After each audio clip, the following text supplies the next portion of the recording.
Porsche case किसी crime thriller की script से कम नहीं है। हर दिन इस स्क्रिप्ट में नए नए ट्विस्ट एंड टर्न्स आ रहे हैं। इन लेटेस्ट सासन हॉस्पिटल के फॉरेंसिक डिपार्टमेंट के हेड और एक डॉक्टर को एविडेंस टैंपरिंग के केस में अरेस्ट कर लिया गया है। पुलिस के मुताबिक डॉक्टर्स ने अक्यूज जुवेनाइल के ब्लड सैंपल को किसी और ब्लड सैंपल से रिप्लेस कर दिया था, जिस वजह से अल्कोहल टेस्ट नेगेटिव आया। आज की इस वीडियो में हम बात करेंगे कि एविडेंस टैंपरिंग यानी सबूतों के साथ छेड़छाड़ करने की सजा क्या है और कानून क्या कहता है। हेलो, मैं हूं सिमरन और आप देख रहे हैं स्विच।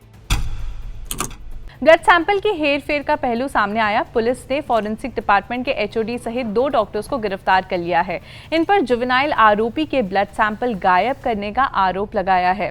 पुलिस ने पूछताछ में ये भी सामने आया कि सासन हॉस्पिटल के फॉरेंसिक हेड के कहने पर डॉक्टर्स ने ब्लड सैंपल चेंज किया और ये करने के लिए उन्हें 3 लाख रुपए भी मिले थे।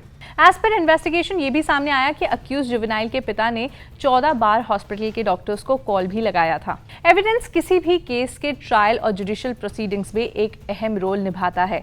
ऐसे में अगर कोई भी एविडेंस यानी सबूतों के साथ छेड़खानी करता है तो उसके ऊपर आईपीसी सेक्शन 201 और आईपीसी सेक्शन 120B लगाया जाता है।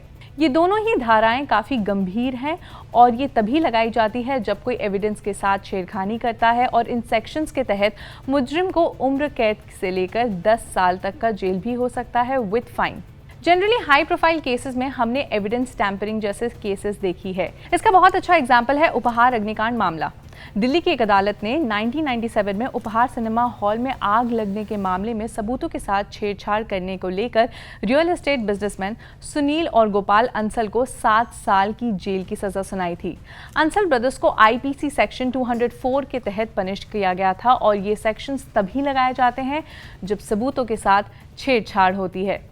इस अग्निकांड में 59 लोगों की मौत हो गई थी। साथ ही जज ने दोनों भाइयों पे 2.25 करोड़ का फाइन भी लगाया था। अगर हम पुणे पोर्शे केस की बात करें तो अब ये मामला भी एक हाई प्रोफाइल केस बन चुका है।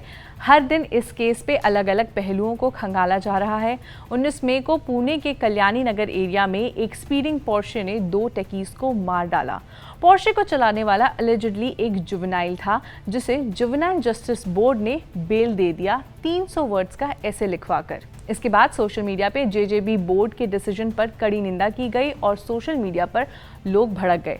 इस गुस्से की वजह से इस केस को एक बार फिर से लाइमलाइट में लाया गया और पुलिस के साथ साथ महाराष्ट्र सरकार ने भी इस केस पर स्ट्रिक्ट एक्शन लिया। जुवेनाइल को ऑब्जर्वेशन हाउस में रखा गया है और जुवेनाइल के फादर और ग्रैंडफादर को इस केस में अरेस्ट कर लिया गया है। इस वक्त महाराष्ट्र सरकार ने स्पेशल इन्वेस्टिगेशन टीम यानी SIT बनवाई है, जो जेजेबी बोर्ड द्वारा लिए गए डिसीजन की कार्रवाई करेगी। साथ ही स्टेट ने last week women and child development की एक 5 मेंबर की टीम बनाई है इस इंटायर मामले को इन्वेस्टिगेट करने के लिए। एज ऑफ नाउ हर दिन इस केस से जुड़े अपडेट्स आ रहे हैं। नया पहलू एविडेंस टैंपरिंग का है, जिसपे हमने आपको बताया कि इससे जुड़े कानून क्या है और ये कितना गंभीर मामला है। अगर इसके बावजूद भी आपके कुछ सवाल हैं तो हमें कमेंट्स में लिखकर बताएं और देखते रहें स्विच।